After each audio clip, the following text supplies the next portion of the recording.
चलो भाई स्टार्ट करते हैं आज की क्लास।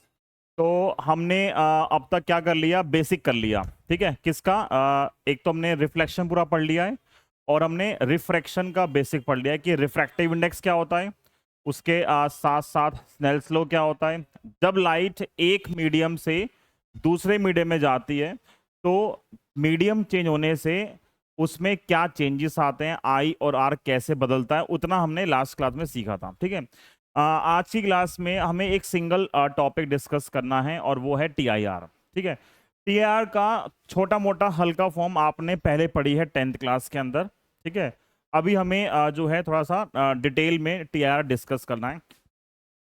एक डायग्राम बनाते हैं, फिर डायग्राम के बाद हम इसके बारे में जो बेसिक बातें हैं वो लिख लेंगे। मान लिया मेरे पास एक मीडियम है या एक इंटरफेस है जो दो मीडियम को सेपरेट कर रहा है।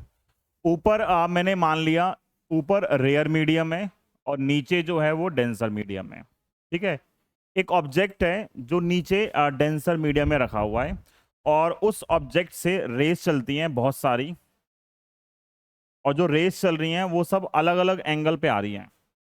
मान लो यहाँ से एक रे चली जो इस पे नॉर्मली आई।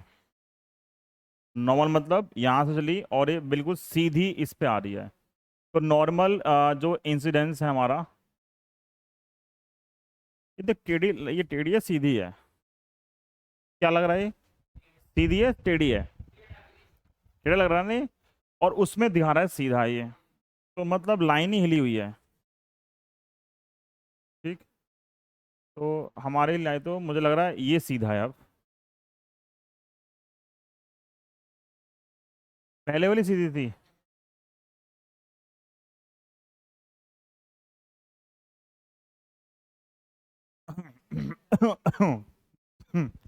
तो यहाँ से इस पॉइंट से एक रे चली जो नॉर्मली जा रही है। ठीक है, जो नॉर्मली जाएगी उसके लिए आई और आर दोनों क्या आएंगे, जीरो आएंगे। ठीक है, चलो अब मैंने यहां से ऐसी दो तीन रे और चूज की जो इस पॉइंट से निकल रही हैं। मान लो मैंने एक रे और ली जो सेम पॉइंट से निकलती है और उसका जो एंगल ऑफ इंसिडेंस है वो इतना सा है यहाँ पे। ठीक, जब उसका एंगल ऑफ इंसिडेंस इतना सा है तो क्या आएगा, यहाँ पे नॉर्मल ड्रॉ किया। जब रे डेंसर से रेयर जाती है तो क्या होता है, अवे फ्रॉम नॉर्मल। तो रे का एक्चुअल पाथ कुछ यहां था, रे थोड़ी सी बेंड हो गई। ठीक है, मैंने फिर क्या किया, ये जो एंगल है इस एंगल को चेंज कर दिया और रे यहां पे आ गई इधर। ठीक, थोड़ा सा फिनिशिंग कर लेते हैं, इस पे नॉर्मल ड्रॉ किया। ठीक, ये एंगल ये देखो। ठीक है, मेरे से बढ़िया बना उसका। जब रे इस एंगल पे आई, देखो ये एंगल यहां कुछ था, यहां पे आके एंगल जो है बढ़ गया, आई जो है वो बढ़ गया। अगर आई इंक्रीज करेगा तो कॉरेस्पॉन्डिंग जो ये एंगल आर है, ये एंगल आर क्या होगा, बढ़ेगा। क्यों बढ़ेगा? क्योंकि जो रिफ्रैक्टिव इंडेक्स होता है sine i by sine r या sine r by sine r, वो क्या होता है, सेम होता है। आई को चेंज करोगे तो कॉरेस्पॉन्डिंग आर क्या अपने आप चेंज होगा। मैंने इसको और इंक्रीज कर दिया, तो जैसे जैसे ये आगे बढ़ता रहेगा ये जो एंगल है आर, ये क्या हो रहा है, बढ़ रहा है। ठीक है, एक ऐसा पॉइंट आएगा जहां पे जो लाइट है वो ऑलमोस्ट क्या हो गई, वो ऑलमोस्ट पैरेलल हो गई किसके, इस इंटरफेस के। लाइट यहां चली गई, इस पॉइंट पे ये जो एंगल है वो कितना है, 90 डिग्री। कितना एंगल है, 90 डिग्री। मतलब इधर जाते हुए क्या कर रहा है, एंगल जो है वो इंक्रीज कर रहा है और ये बढ़ते बढ़ते कितना हो गया, 90। अब मान लो मैंने इससे आगे नेक्स्ट लाइन ड्रॉ की, इससे नेक्स्ट लाइन, उस नेक्स्ट लाइन के लिए ये एंगल और बढ़ेगा।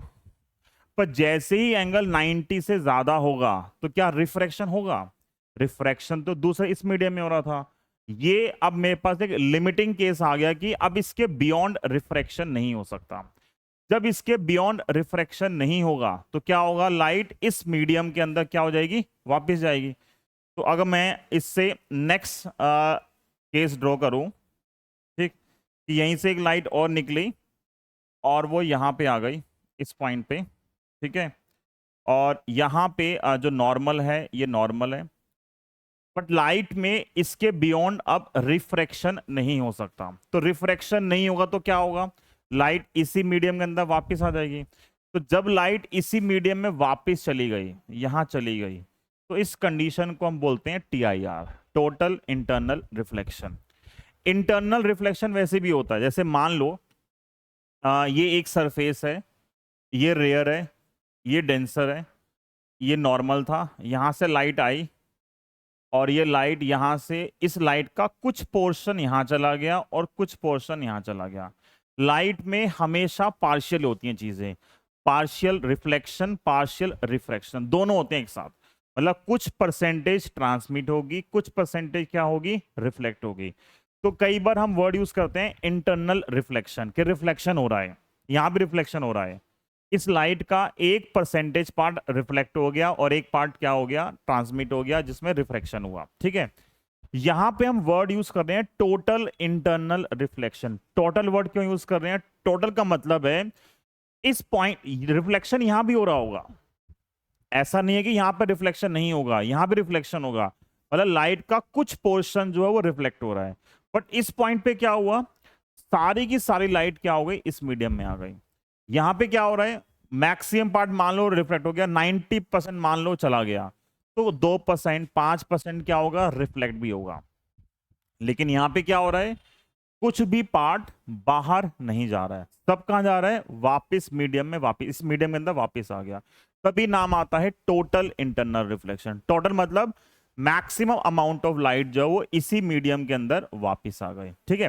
तो ये हमारे पास जो है टोटल इंटरनल रिफ्लेक्शन है। हमें बस यही पढ़ना है, इसको लैंग्वेज में फॉर्मुलों में कन्वर्ट करेंगे सेम चीज को, ठीक है। जो टॉपिक है बस यही था। अब इनको अगर हम नाम दें कि जो फेनोमेना हुआ है TIR का, तो कोई बोले व्हाट इज TIR, ठीक है, तो क्या it is a phenomena of, phenomena of reflection of light, ठीक है। कहां पे लाइट रिफ्लेक्ट हुई है, रेयर में, डेंसर में, डेंसर में, into the denser medium. TR की एक बेसिक कंडीशन ये है कि लाइट डेंसर मीडियम के अंदर ही क्या होगी, रिफ्लेक्ट होगी, इसी मीडियम के अंदर वापस चली गई, ठीक है। कब, when it is incident on an interface separating two media. जिस पॉइंट पे दो मीडियम आपस में सेपरेट हो रहे हैं, उस पॉइंट पे जब लाइट डेंसर से ट्रेवल कर रही है तो वहां पे क्या हो रहा है, उसमें TIR हो रहा है। तो इस कंडीशन में, इस डायग्राम में TIR कहां पे हो रहा है, क्या यहां हो रहा है, नहीं, इसके बियॉन्ड हो रहा है, ठीक है। इस पॉइंट के बियॉन्ड क्या होता है, TIR होता है। तो एक तो आएगा व्हाट इज TIR, ठीक है। फिर अगला क्वेश्चन जो पेपर के अंदर बनता है 2 मार्क्स के अंदर, वो बनता है कंडीशन क्या है, TIR की कौन कौन सी कंडीशन होती हैं। तो TIR की 2 कंडीशन होती हैं। पहली कंडीशन जो है, फर्स्ट कंडीशन, वो ये है कि जो लाइट है, light must travel from denser to rare medium. ये फर्स्ट कंडीशन है कि लाइट कहां ट्रेवल करनी चाहिए, हमेशा डेंसर से रेयर। तो इसमें जो एरो है वो एरो इधर है, ठीक है, पहला पार्ट। सेकंड पार्ट इसकी कंडीशन का, देखो जिस पॉइंट पे ये 90 बनता है एंगल, इस एंगल को हम डिफाइन करते हैं IC। IC मतलब क्रिटिकल एंगल, इसको हम क्या बोलते हैं, क्रिटिकल एंगल अभी डिफाइन कर देंगे। तो टीआईआर के लिए ये जो हमारा एंगल है आई, मान लो ये एंगल आई था, ये एंगल आई बड़ा होना चाहिए किससे? क्रिटिकल एंगल से। दिस सेकंड कंडीशन है, ठीक है। क्या सेकंड कंडीशन है? एंगल ऑफ इंसिडेंस क्या होना चाहिए? Must be greater than critical angle. अगर हमारा आई क्रिटिकल एंगल से ज्यादा होगा तो उस पॉइंट पे लाइट सेम मीडियम में वापस आ जाएगी, मतलब रिफ्लेक्ट हो जाएगी, ठीक है। तो ये डेफिनेशन, ये दो कंडीशन, यही अगर थ्योरी में क्वेश्चन पूछें इस टॉपिक से क्या आता है तो यही पूछते हैं कि टीआईआर क्या होता है, कंडीशन क्या होती है, क्रिटिकल एंगल क्या होता है, और ये जो मीडियम है इनको रिफ्रैक्टिव इंडेक्स की फॉर्म में कुछ कंडीशन निकालने के लिए आती है। तो एक पेज ये है काम का हमारे। अब मान लिया इसका रिफ्रैक्टिव इंडेक्स n1 और इसका जो रिफ्रैक्टिव इंडेक्स है वो कितना है? n2, ठीक है। करें आगे, ये एक पेज हो गया। अब इस पे जो हम आगे मूव करते हैं इस कंडीशन पे, तो एक टर्म हमारे पास क्या आई थी अभी? Critical angle. तो पेपर में आता है कि डिफाइन करो क्रिटिकल एंगल। ये सब बोर्ड के क्वेश्चन है, बोर्ड में ये सब पूछते हैं, क्रिटिकल एंगल, टीआईआर, इन सबको डिफाइन करो। तो देखो इस डायग्राम के अंदर क्या है क्रिटिकल एंगल। पहली बात, ये क्रिटिकल एंगल कौन से मीडियम में बन रहा है? डेंसर में, रेयर में? डेंसर में बन रहा है, ठीक है। और जिस पॉइंट पे क्रिटिकल एंगल था उस पॉइंट पे एंगल ऑफ रिफ्रैक्शन कितना है इस मीडियम में? क्या दिख रहा है? 90। मतलब इस एंगल पे एंगल ऑफ रिफ्रैक्शन कितना है? 90। वैसे इसको बोलते हैं ग्रेजिंग एंगल बोलते हैं। जब भी कोई रे अलोंग इंटरफेस मूव करती है तो उसको बोलते हैं ग्रेजिंग एंगल, ठीक है। अभी आगे जब प्रिज्म पढ़ेंगे तो इसको और डिटेल में डिस्कस करेंगे। इस टॉपिक में इसके बहुत ज्यादा क्वेश्चन नहीं है। तो ये आईसी, ये 90। तो अगर मैं यहां से डिफाइन करना क्रिटिकल एंगल को तो क्या होगा? It is the angle of incidence. कहां पे? In denser medium, for which angle of, कौन सा एंगल? रिफ्रैक्शन। कहां पे? रिफ्रैक्शन कहां बन रहा है? इन रेयरर मीडियम इज कितना था? 90 डिग्री। मतलब ऐसा एंगल ऑफ इंसिडेंस जिसके लिए एंगल ऑफ रिफ्रैक्शन कितना बनेगा? 90 डिग्री। उसको हम क्या बोलते हैं? Critical angle. तो तीन चीज हो गई, व्हाट इज टीआईआर, कंडीशन क्या होती है, और क्रिटिकल एंगल क्या होता है, ठीक है। अब एक लास्ट पार्ट हमें सीखना है कि मान लो ये पॉइंट ए है, ये पॉइंट ए है, मैंने इस पॉइंट ए पे स्नेल्स लॉ अप्लाई कर दिया। क्या होता है Snell's law? Refractive index into sine of angle constant होता है। जैसे इस मीडियम का रिफ्रैक्टिव इंडेक्स कितना है? n1। इस मीडियम में कितना एंगल है? 90। तो n1 इंटू साइन 90 किसके इक्वल आएगा? यहां कितना है रिफ्रैक्टिव इंडेक्स? n2। और एंगल कितना है? IC।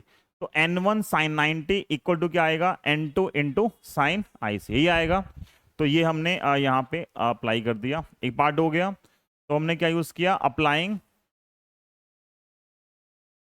Snell's law. कहां पे?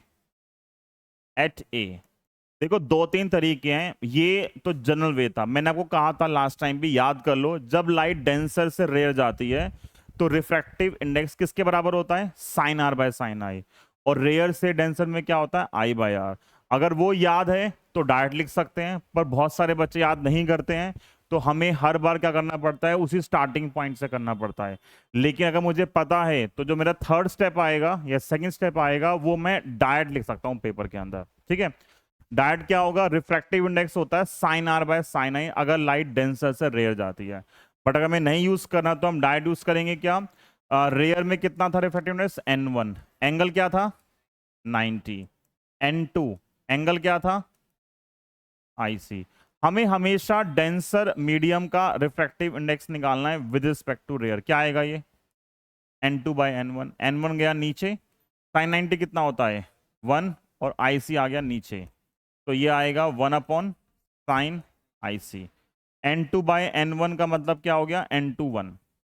N2 मतलब refractive index of second medium with respect to first medium. किसके इक्वल आ गया ये आएगा 1/sin IC। तो ये फॉर्मूला आ गया, ठीक है। ये क्या आ गया हमारे पास, ये छोटी सी डेरिवेशन है जो क्या स्टैब्लिश करती है, या ये एक तरीके से रिलेशनशिप है किसके बीच में, रिफ्रैक्टिव इंडेक्स और क्रिटिकल एंगल के बीच में, ठीक है। यहां तक क्लियर है। तो ये हमारे पास थ्योरी है किसकी, TIR की। अब हमारे पास क्या आज की क्लास के अंदर सिर्फ क्वेश्चंस, इन सब का यूज करके हमें कंसेप्चुअल और थ्योरेटिकल क्वेश्चन डिस्कस करने हैं, ठीक है। यहां तक तो हमें ये पता है TR के लिए लाइट कहां से कहां ट्रेवल करेगी, डेंसर से रेयर ट्रेवल करेगी, और उसके साथ क्या होगा, डेंसर से रेयर करेगी, और जो उसका एंगल आएगा इंसिडेंस वो क्या आएगा, क्रिटिकल एंगल से ज्यादा आएगा, ठीक है। इतना आसान है या टफ है, ये तो सब आसान ही है। अब इसको रिलेट कैसे करेंगे, बहुत सारे ना कंसेप्चुअल क्वेश्चंस आते हैं जहां पे हमें इसको रिलेट करना होता है, इस फॉर्मूले को या 2-3 फॉर्मूले और हैं उनको। तो आगे बढ़ते हैं, करें आगे, ठीक है। एक हमारे पास फॉर्मूला आता है जिसको हम बोलते हैं कॉची फॉर्मूला। कॉची फॉर्मूला, ठीक है। कॉची फॉर्मूला क्या करता है, वो रिफ्रैक्टिव इंडेक्स को रिलेट करता है वेवलेंथ से। इसको बोलते हैं एन जो आता है या म्यू जो आता है वो आता है a+b/λ², जहां पे ए बी जो है, this A B are called Cauchy constant, Cauchy's constant, ठीक है। हमें वैल्यू नहीं चाहिए यहां से। मेरे काम की चीज इतनी सी है कि रिफ्रैक्टिव इंडेक्स वेवलेंथ के साथ इनवर्सली प्रोपोर्शनल है। वेवलेंथ चेंज जो करोगे तो कॉरेस्पॉन्डिंग जो रिफ्रैक्टिव इंडेक्स आएगा वो क्या होगा, बदलेगा। ऐसा हम बोल सकते हैं इस फॉर्मूले के हिसाब से वेवलेंथ बदलने से एन क्या होगा, मतलब रिफ्रैक्टिव इंडेक्स क्या होगा, चेंज होगा। तो एन और लैम्डा का रिलेशन कैसा है, इनवर्स है। हमने अभी ये पढ़ा क्या है, यहां स्क्वायर है, बट मैं कंसेप्चुअल क्वेश्चन के लिए लिख रहा हूं कि सिर्फ लैम्डा के साथ इनवर्सली है। स्क्वायर लीक लैम्डा लीक बात सेम ही है, मतलब लैम्डा इंक्रीज करेगा तो एन कम होगा, इतना हमारे काम की चीज है बस। तो ये दोनों का रिलेशन कैसा है, इनवर्सली। हमने अभी ये लिखा है कि जो रिफ्रैक्टिव इंडेक्स है वो कितना था, 1/sin IC। तो यहां से हमें दिख रहा है कि जो रिफ्रैक्टिव इंडेक्स है वो IC के साथ भी क्या है, इनवर्सली है। क्या है, इनवर्सली। तो रिफ्रैक्टिव इंडेक्स IC के साथ भी इनवर्सली है, यहां पे रिफ्रैक्टिव इंडेक्स लैम्डा के साथ भी क्या है, इनवर्सली है। तो इसका मतलब यह है कि refractive index is proportional to 1/λ proportional to 1/IC। तो यहां से क्या मिल रहा है, critical angle is proportional to lambda. तो वेवलेंथ चेंज करोगे तो क्रिटिकल एंगल क्या होगा, चेंज होगा। तो हर कलर के लिए IC की वैल्यू क्या आती है, डिफरेंट आती है। जब प्रिज्म पढ़ेंगे तो वहां पे हम इन सब क्वेश्चंस को रिलेट करेंगे, ठीक है। यहां सीख रहे हैं इसका जो मेन क्वेश्चन बनते हैं इस टॉपिक के वो बनते हैं प्रिज्म के साथ, जो हमारी नेक्स्ट क्लास होगी, ठीक है। उसमें 2-3 क्लास लगती हैं पूरा प्रिज्म कराने में। तो IC है प्रोपोर्शनल टू लैम्डा। अब कोई यहां से बोले विबग्योर के हिसाब से, विबग्योर के हिसाब से इधर जाते हुए लैम्डा क्या करता है, लैम्डा इंक्रीज कर रहा है। अब लैम्डा इंक्रीज करेगा तो क्रिटिकल एंगल क्या करेगा, भाई अबे जब डायरेक्टली है तो डिक्रीज क्यों करेगा, क्या करेगा, इंक्रीज करेगा। तो अगर दोनों का डायरेक्ट है तो लैम्डा बढ़ेगा तो IC क्या करेगा, बढ़ेगा। इतना ठीक है। एक चीज ये, दूसरा ये कि देखो रिफ्रैक्टिव इंडेक्स वैसे जो N2/N1 है, रिफ्रैक्टिव इंडेक्स वेलोसिटी के साथ भी क्या होता है, इनवर्सली होता है। और वेलोसिटी के साथ n का फॉर्मूला कितना आ रहा है, 1/sin IC, लिख सकते हैं ऐसा।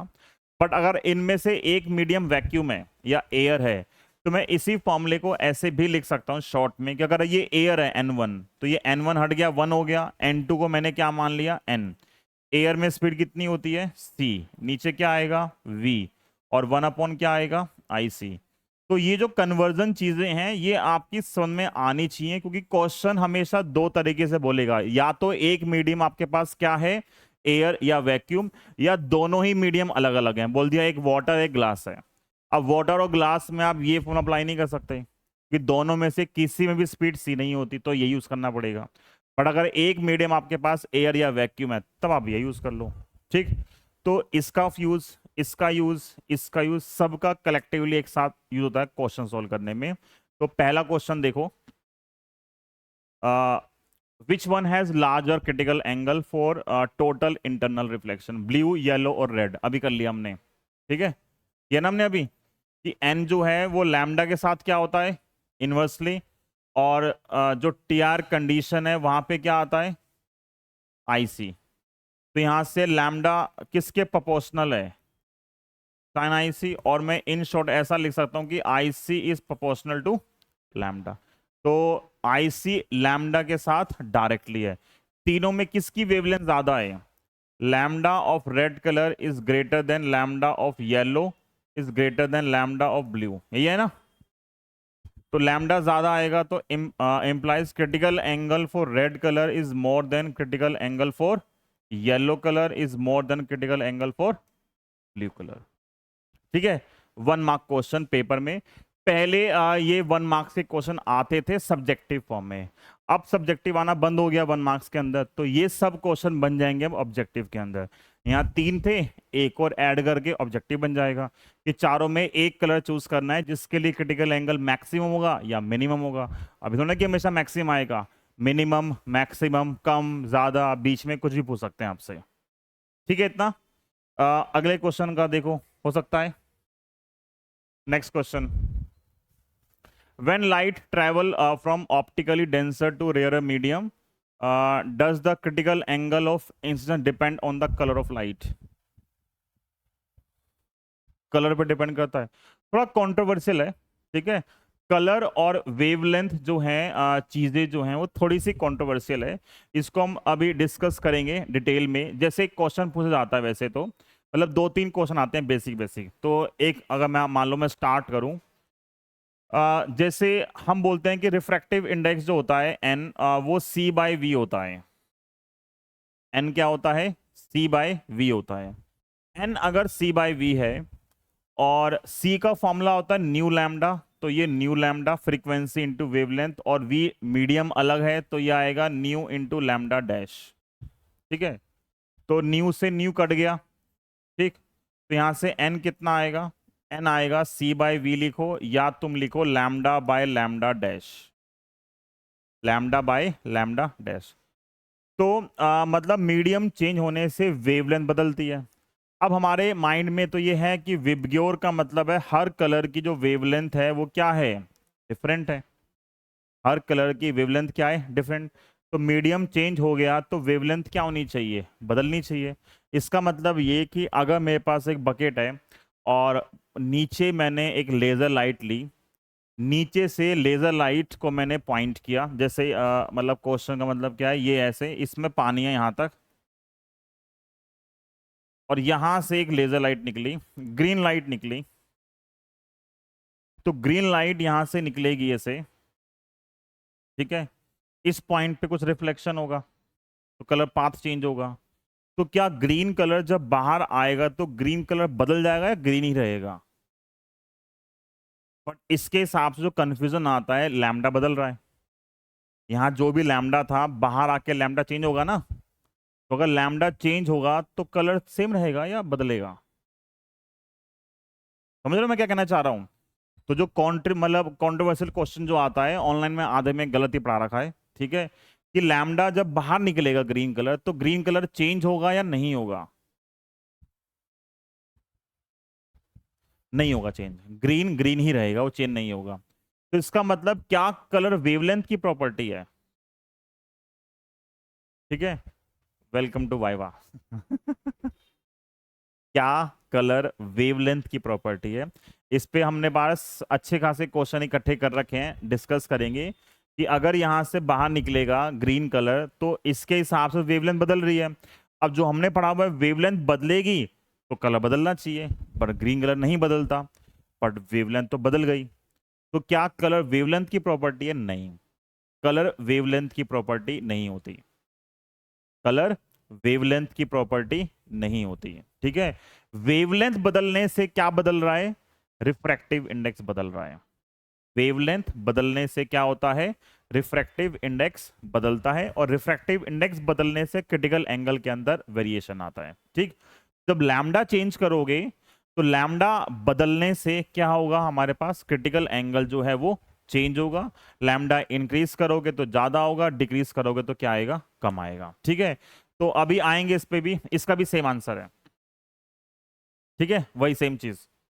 अब आगे देखो, अगला पार्ट ये क्वेश्चन अभी लास्ट टू लास्ट ईयर आया है बोर्ड के अंदर। ये question last to last year board में आया है।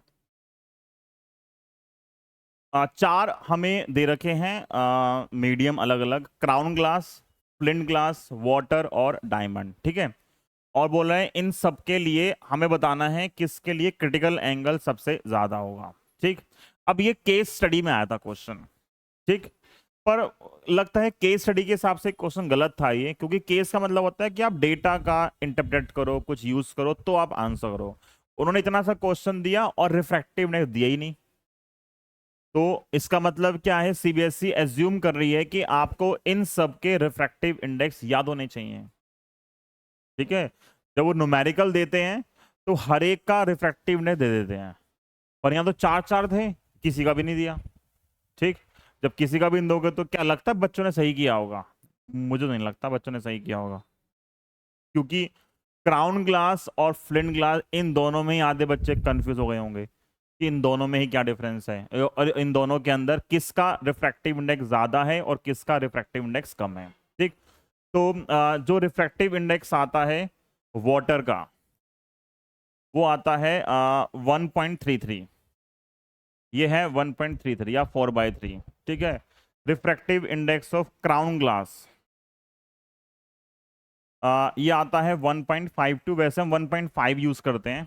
ठीक है, फिर refractive index of flint glass ये आता है अप्रोक्सीमेटली 1.62 या 65। ठीक है, और क्या बच गया, डायमंड। डायमंड का क्या है, 2.32। ठीक है, तो सीबीएसई हालांकि ये चारों एनसीईआरटी में एक टेबल है उसमें दे रखे हैं, पर पॉइंट ये है कि सब थोड़ा याद करते हैं बच्चे, इतना सब याद नहीं करते। ठीक, जब एक एक क्वेश्चन के अंदर रिफ्रैक्टिव इंडेक्स गिवन होता है तो यहाँ देना चाहिए था, पर ठीक है। ठीक है, दिया उन्होंने क्वेश्चन में, तो ये चारों हैं। अब अगर मान लो मुझे रिफ्रैक्टिव इंडेक्स पता है तो मैं कैसे सोल्व करूंगा? फॉर्मूला क्या था, refractive index is proportional to 1/sin IC, है ना, मतलब प्रोपोर्शनल क्या, इक्वल ही होता है। अब जब इसको इक्वल किया तो यहां से साइन आई से कितना आएगा, 1/n। तो क्रिटिकल एंगल का और रिफ्रैक्टिव इंडेक्स का क्या रिलेशन है, इनवर्स। तो जिसका रिफ्रैक्टिव इंडेक्स ज्यादा होगा उसका क्रिटिकल एंगल क्या आएगा, कम आएगा। किसका रिफ्रैक्टिव इंडेक्स ज्यादा है, डायमंड का, तो इसका क्या आएगा, कम।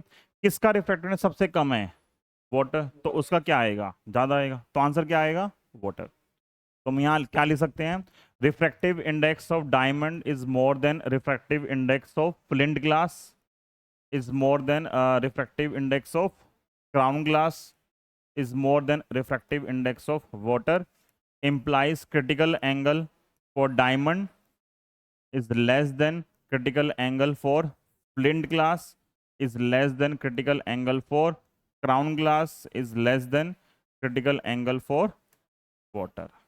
ठीक है, 1 मार्क क्वेश्चन, ऑब्जेक्टिव क्वेश्चन था, चारों में से एक ऑप्शन चूज करना था। बट मैं इसको डिफिकल्ट क्वेश्चन बोलूंगा, क्यों, क्योंकि बहुत सारे बच्चों को ये याद नहीं होगा, और बिना ये याद किए सॉल्व करना मुश्किल है। ठीक, जैसे कई बार जो एक कॉमन मिस्टेक है, वो उनको लगता है कि फ्लिंट ग्लास का रिफ्रैक्टिव इंडेक्स बहुत कम होता है, 1.2 1 पॉइंट समथिंग होता है। तो अगर आपने ये 1.2 एज्यूम कर लिया तो ये तो फिर इससे भी कम हो गया। वाटर सबको याद होता है, ठीक है, वाटर की और जो मेन ग्लास होता है उसकी दिक्कत नहीं है, ये जो दो ऐड हो गए फ्लिंट और क्राउन, इस तरीके से इसमें दिक्कत आ जाती है। ठीक है, क्लियर है क्वेश्चन ये? आगे देखो, calculate the speed of light in a medium whose critical angle is 30 degree. तो अब ये कुछ पिटे पिटाई क्वेश्चन है, 2-2 मार्क्स के। रिफ्रैक्टिव इंडेक्स का डायरेक्ट फॉर्मूला होता है C/V, एंड नाउ हमें पता है TR कंडीशन से वो कितना होता है IC। ठीक है, तो मुझे V निकालना है और मुझे क्या गिवन है, IC गिवन है। तो यहां से इन दोनों का यूज करके V कितना आएगा, V आएगा C multiply by sine IC। C कितना है और साइन IC कितना है, क्वेश्चन में IC कितना गिवन है, साइन 30 कितना होता है, साइन 30 हाफ होता है, तो हाफ इंटू 3 कितना आएगा 1.5 और 10 की पावर 8 और मीटर पर सेकेंड।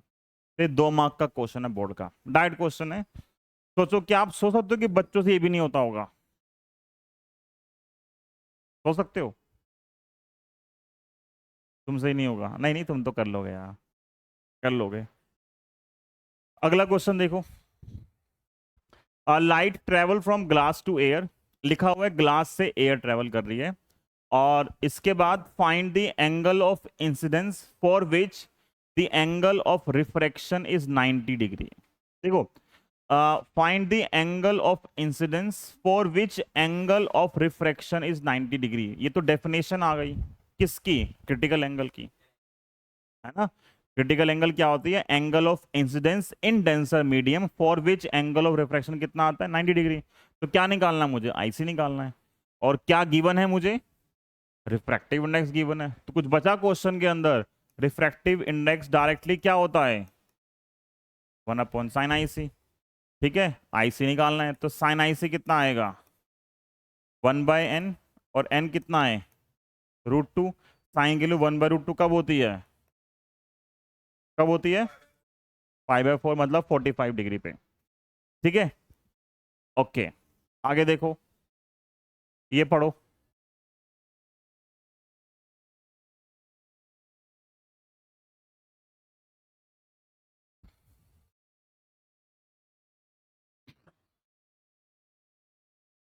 क्रिटिकल एंगल एक पेयर के लिए होता है, क्या होता है, एक पेयर के लिए होता है, एक पेयर के लिए फिक्स होता है।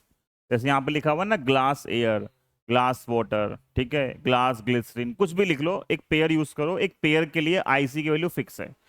और कंडीशन ये है कि TIR के लिए लाइट डेंसर से रेयर जानी चाहिए। ठीक है, अब यहां बोल रहा है IC निकालना है मुझे इफ अ रे of light which is incident in air, लिखा है कहां पे हो रही है, एयर पे हो रही है, वो डेंसर में नहीं हो रही, एयर में हो रही है, और कहां पे, ऑन ग्लास सरफेस। तो अगर ये एयर है और ये ग्लास सरफेस है, तो जो लाइट है वो एयर से ग्लास पे हो रही है इंसिडेंट, एयर से ग्लास पे।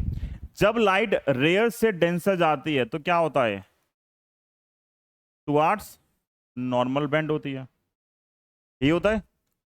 तो आपको दे रखा है is incident on glass surface is deviated through 15 degree, 15 degree से डेविएट हो गई, मतलब जितने एंगल से आ रही थी वो 15 डिग्री से डेविएट हो गई। तो यहां पे क्या होगा, एंगल डेविएशन, लाइट सीधा जा रही थी और इधर चली गई, बेंड हुई, तो कितने एंगल से डेविएट हुई, 15 डिग्री से, 15 से क्या हो गई, डेविएट।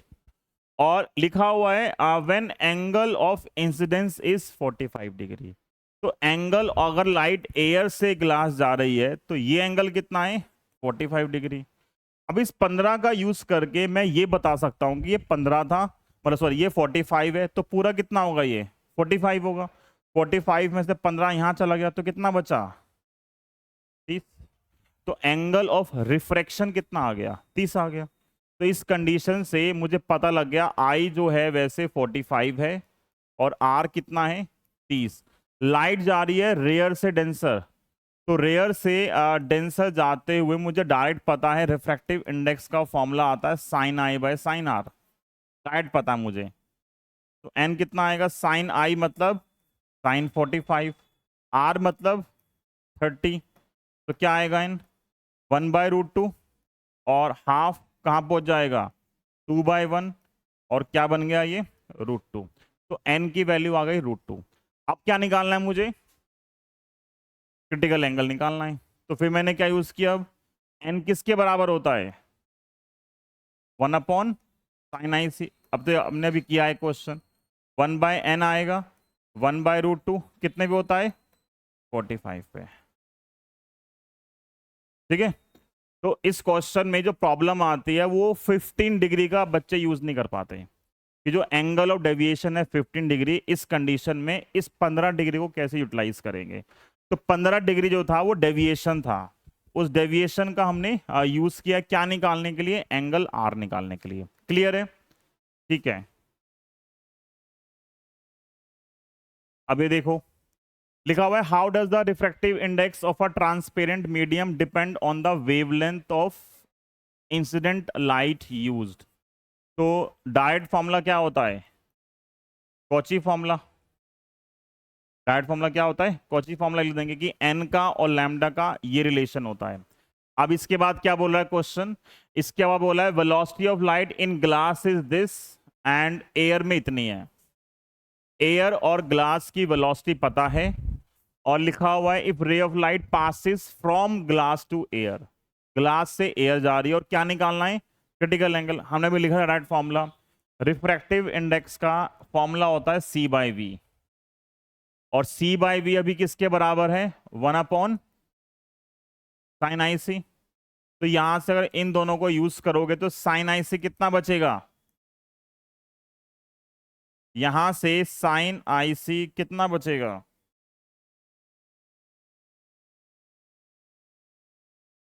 sin IC बचेगा, उल्टा कर दो V/C। V कितना है और C कितना है, ये कट गया, तो IC कितना आएगा साइन इनवर्स 2/3। अब बच्चों ने अगर मैंने जब पास में कभी क्वेश्चन दिया टेस्ट वेस्ट में, तो उन्होंने इसको 3/2 लिखा हुआ है कुछ बच्चों ने बाय मिस्टेक। क्या ये कभी भी 3/2 हो सकता है, क्वेश्चन बोले क्या ये कभी भी 3/2 हो सकता है या नहीं हो सकता, मतलब क्या कभी भी कोई ऐसी कंडीशन हो सकती है जिससे 3/2 हो जाए। ठीक है, मैथ्स वाले बच्चे हो तो बता सकते हो कुछ कुछ। ठीक है, साइन की वैल्यू 3/2 हो सकती है, पढ़ा ना हमने, साइन की वैल्यू -1 से 1 के बीच में होती है, कुछ भी कंडीशन आ जाए 1 से बड़ी नहीं हो सकती। तो अगर 1 से बड़ी नहीं हो सकती तो यहां कभी भी 3/2 आएगा ही नहीं। जो डेंसर मीडियम का मतलब आईसी जो है एंगल के लिए जो साइन इनवर्स टर्म है, ये कभी भी 1 से बड़ी नहीं आएगी, हमेशा क्या होगी वो 1 से छोटी आएगी। क्लियर है, तो अगर आपने बाई मिस्टेक 3/2 कर दिया है तो आपको पता चलना चाहिए उसी मोमेंट पे कि आपने गलत कर दिया है। ये कुछ कुछ तरीके होते हैं चेक करने के कि आपने जो किया है वो सही किया है या गलत किया है। तो अगर ये 3/2 आ रहा तो बिल्कुल गलत है, चेक ही नहीं करना कुछ हमें। ठीक है, तो यहां पे 3/2 आना पॉसिबल नहीं है, मतलब कोई भी ऐसी वैल्यू जो मोर देन 1 हो, हमेशा आंसर क्या आएगा लेस देन 1 आएगा। ठीक है यहां तक, ओके। अब कितने हो गए, बहुत क्वेश्चन हो गया यार, और सब बेसिक बेसिक से मजाक क्वेश्चन है सारे के सारे। चलो एक ढंग का क्वेश्चन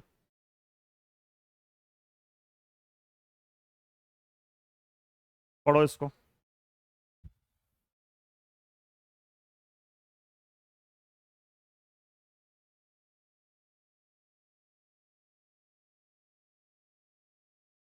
क्या आएगा, एक पॉइंट सोर्स है, मोनोक्रोमेटिक लाइट है, नाम दिया उसको एस, और कहाँ पे कैप्ट रखा हुआ है इसको, at the centre of bottom of a cylinder of radius 15 centimetre. ठीक है, तो पहले रफ में समझते हैं, नीचे कुछ पानी वानी भरा हुआ है, यहाँ सोर्स में हमारे पास कुछ सोर्स रखा हुआ है, यहाँ तक पानी है,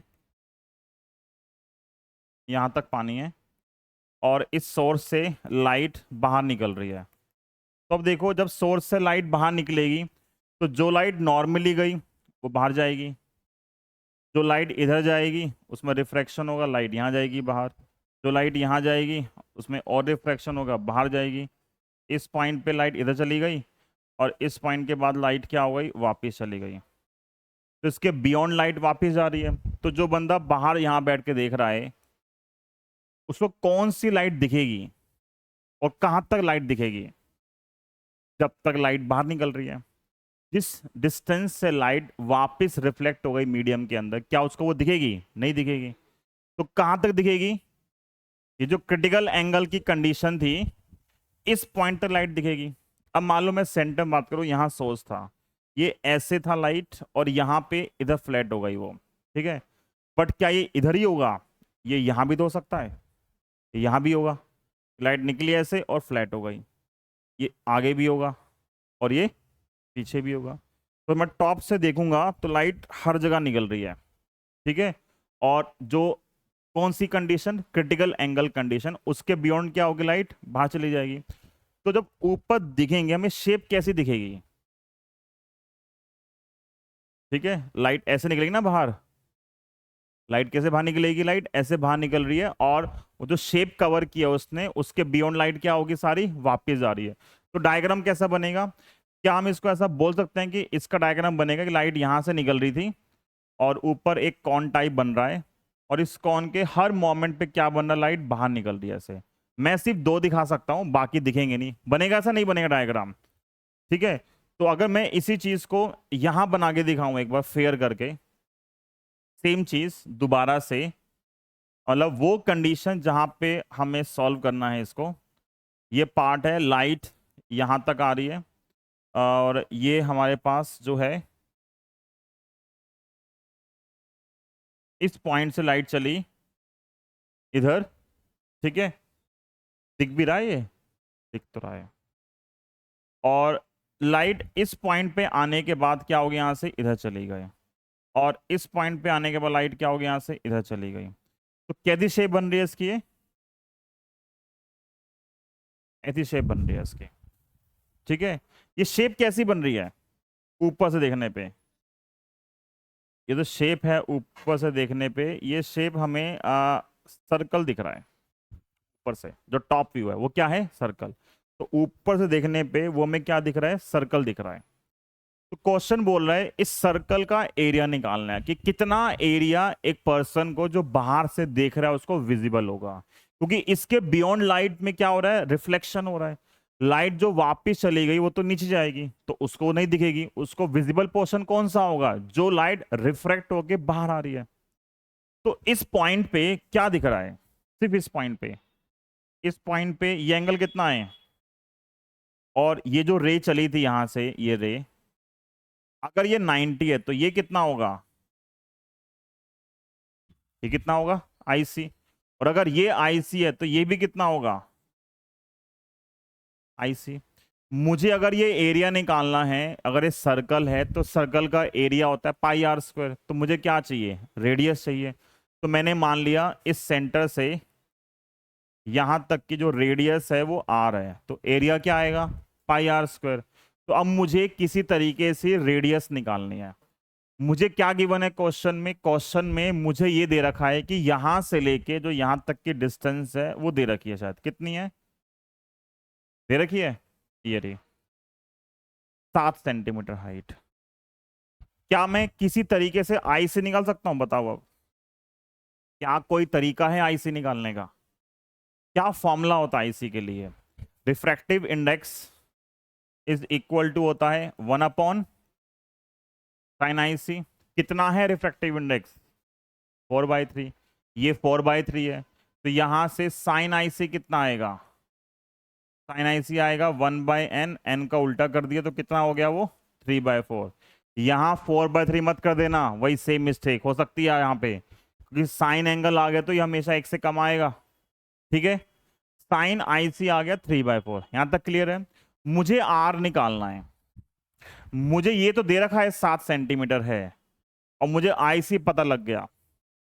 देखो ये एंगल पता है आईसी, वो दे रखा है, आईसी पता है, ये पता है, ये पता है। इन तीनों में क्या लग सकता है, कौन सा ट्रिग्नोमेट्रिक फंक्शन लग सकता है इस एंगल आईसी में, इस आर में, और इसके अंदर? एंगल के सामने वाला परपेंडिकुलर, एंगल के साथ वाला बेस। तो बेस और परपेंडिकुलर के अंदर क्या लगता है, 10 लगता है। तो मैं यहां पे अभी ट्राई कर सकता हूं 10 आईसी लगाना। 10 आईसी क्या होगा, 10 होगा परपेंडिकुलर डिवाइड बाय बेस, यही होगा। तो यहां से आर कितना आएगा, आर आएगा 7 × 10 IC। निकलेगा सेंटीमीटर में, क्यों, क्योंकि आर, ये जो 7 है ये सेंटीमीटर में है, तो आर भी किस में आएगा, सेंटीमीटर में आएगा। इतना क्लियर है। अब प्रॉब्लम यहां पे ये है कि मुझे 10 आईसी चाहिए पर पता मुझे साइन आईसी है, तो क्या मैं साइन आईसी का यूज करके 10 आईसी निकाल सकता हूं? कैसे?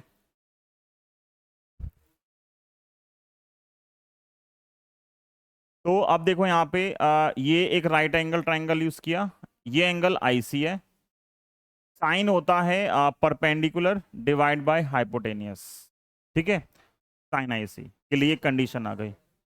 आप बच्चे बोलते हैं 5 आएगा, हाँ गलती करते हैं, ठीक है। तो 10 चाहिए ना, अगर ये 3 है ये 4 है, तो 16 में से 9 गए, क्या बचेगा? 7। तो ये बचेगा √7, 5 नहीं आएगा।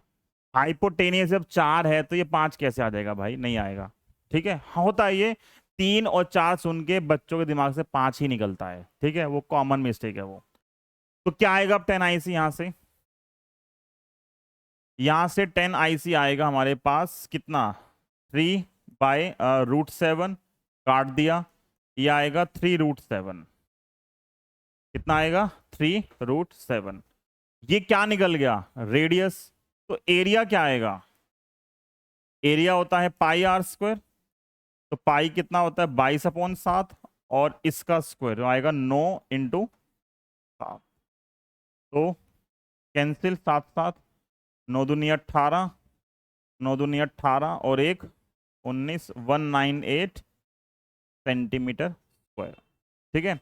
ये 3 मार्क का क्वेश्चन है, ये एक 3 मार्क का क्वेश्चन है कि हमें विजिबल एरिया फाइंड करना है जो एक पर्सन को अपीयर होगा बाहर से, ठीक है, समझ में आया? तो हमने क्या किया, पहले आईसी को रिलेट किया, और आईसी को रिलेट करके हमने सबसे पहले साइन आईसी की वैल्यू निकाल ली, ठीक है। और फिर हमने देखा कि ये पता है, ये निकालना है, इन दोनों में 10 लग सकता था, 10 लगाया, आर निकाला और एरिया निकाल दिया, ठीक। अब यही क्वेश्चन 2 बार और कर रहे हैं हम, सेम चीज, ठीक है। एक बार में मैं अगला करा नहीं रहा हूं, छोड़ रहा हूं मैं अगला क्वेश्चन। एक क्वेश्चन और ये पेपर में आया हुआ है, नेक्स्ट क्वेश्चन सेम क्वेश्चन है, बस उसमें बोला हुआ है कि ये एंगल निकालना है, क्या होगा? इस एंगल को बोलते हैं वर्टिकल एंगल, ठीक है। कॉन के केस में इस एंगल का नाम क्या होता है? Vertical angle. और ये जो आधा है उसका मतलब क्या हो गया? Semi vertical angle. तो एक क्वेश्चन बोर्ड में आया हुआ है सेम क्वेश्चन, उसमें आपको सिर्फ ये एंगल निकालना है, सेमी वर्टिकल एंगल, ठीक है। क्या निकालना है? सिर्फ सेमी वर्टिकल एंगल। तो देखो साइन आईसी की वैल्यू 1/n से 3/4 आ रही है, तो आईसी कितना आएगा? यहां से आईसी आएगा, साइन वहां चला गया तो क्या बन गया? Sine inverse 3/4।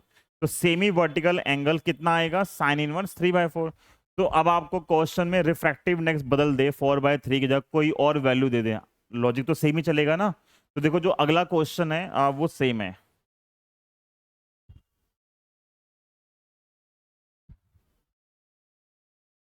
हो सकता है ये कराऊं, छोड़ दूं? हाँ, छोड़ दूं ना, सेम क्वेश्चन ना। हाँ एग्जैक्ट सेम क्वेश्चन है, DIY। अगला क्वेश्चन ये भी सेम ही है जो हमने अभी किया है, ठीक है। जो मैंने अभी आपको क्वेश्चन कराया ये भी सेम क्वेश्चन है, सिर्फ डिफरेंस ये है कि यहाँ पे न्यूमेरिक वैल्यू की जगह आपको जनरल वेरिएबल दे दिए, बाकी सेम क्वेश्चन है। तो ये मैं एक बार करा रहा हूँ अभी आपको, फिर हम क्लास एंड करेंगे, ठीक है। तो ये है पॉइंट सोर्स है लाइट का, डायग्राम तो क्या सेम ही बनेगा, इस क्वेश्चन में कुछ अलग से नहीं करना, जो पीछे क्वेश्चन किया है इससे last question exact same question है। तो डायग्राम क्या कहना चाह रहा है? वही चीज कि एक बॉटम है, बॉटम से सोर्स है, सोर्स से लाइट निकलेगी, जो लाइट निकल रही है हमें विजिबल एरिया जो आएगा वो निकालना है। तो मुझे पता है पिछले क्वेश्चन से जो एरिया आएगा वो कैसी शेप बनाता है? वो कॉनिकल शेप बनाता है। क्यों? क्योंकि इस पॉइंट पे क्या होगा? टीआर की कंडीशन है ये, इसके बियॉन्ड क्या होगा? इसके बियॉन्ड लाइट में, हाँ जी, बाहर है, देख क्या हो, क्या हो गया? मारा गया उसने? अच्छा, ठीक है, बाहर रखी है ना, वो 2 रखी हैं देखो।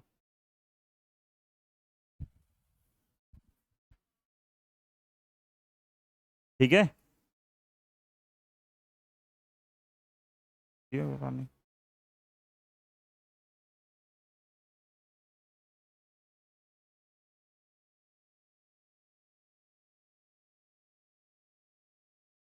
हम्म।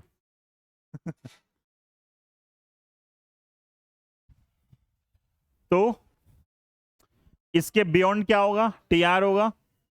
इसके बियॉन्ड क्या होगा? टी आई आर होगा। तो यहां तक निकालना है हमें, ठीक है ना। तो अब इसमें क्या होगा, देखो सेम चीज है, ये आर है रेडियस, ये अगर आईसी एंगल है क्रिटिकल एंगल, तो ये भी क्या आएगा? आईसी आएगा। रिफ्रैक्टिव इंडेक्स का फॉर्मूला क्या होता है? इस क्वेश्चन में देखो म्यू गिवन है। अब भी हमने जो पीछे क्वेश्चंस किए हैं वहां पे एन गिवन था, यहाँ पे क्या गिवन है? म्यू। तो हर क्वेश्चन के अंदर वो बदल देते हैं सिंबल, एन और म्यू दोनों आ सकते हैं, कभी एन कभी म्यू। अब ये म्यू में है क्वेश्चन, तो म्यू क्या बन जाएगा? 1/sin IC, और साइन IC क्या बनेगा? वो आ जाएगा 1/म्यू। ठीक है। फिर ये हाइट क्या गिवन है क्वेश्चन में? डेप्थ डी है, मतलब यहां से लेके यहां तक जो हाइट या डेप्थ है वो डी है।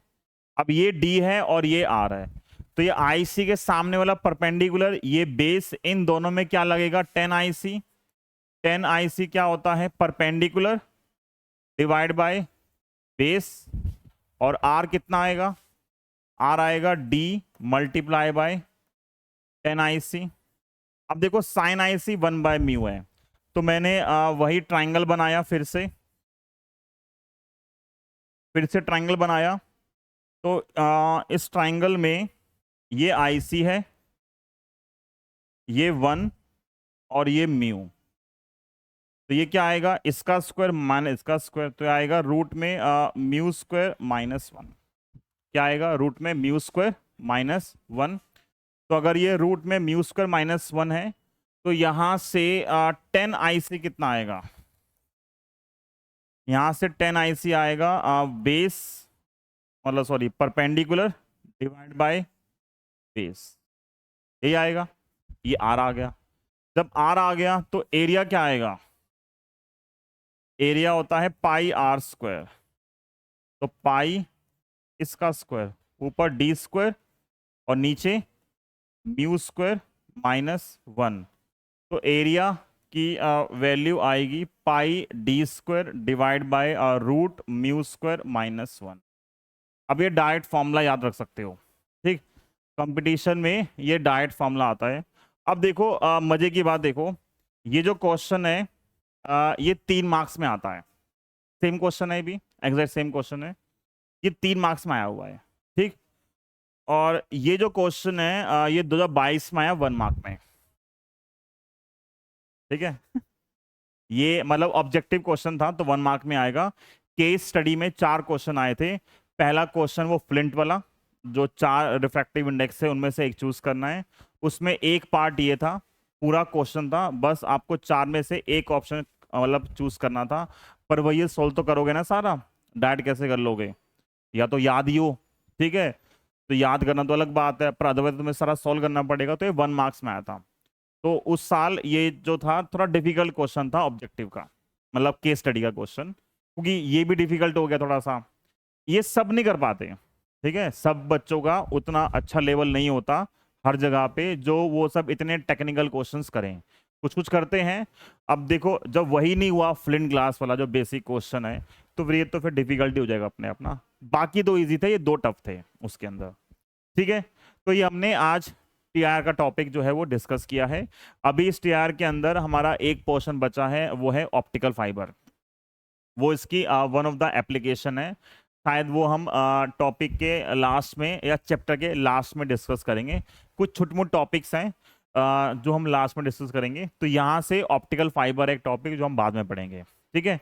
अगली क्लास में हम डिस्कस करेंगे प्रिज्म। तो प्रिज्म में हमें 3 घंटे चाहिए कम से कम, ठीक। तो 3 घंटे की क्लास लगेगी प्रिज्म कराने के लिए। डेरिवेशन तो खैर आसान है, बट जो क्वेश्चंस का लेवल है वो तगड़ा लेवल है। मतलब 2 क्लास में लगेंगे फिर, ठीक है। ओके बाय बाय, मिलते हैं नेक्स्ट क्लास में। ओके।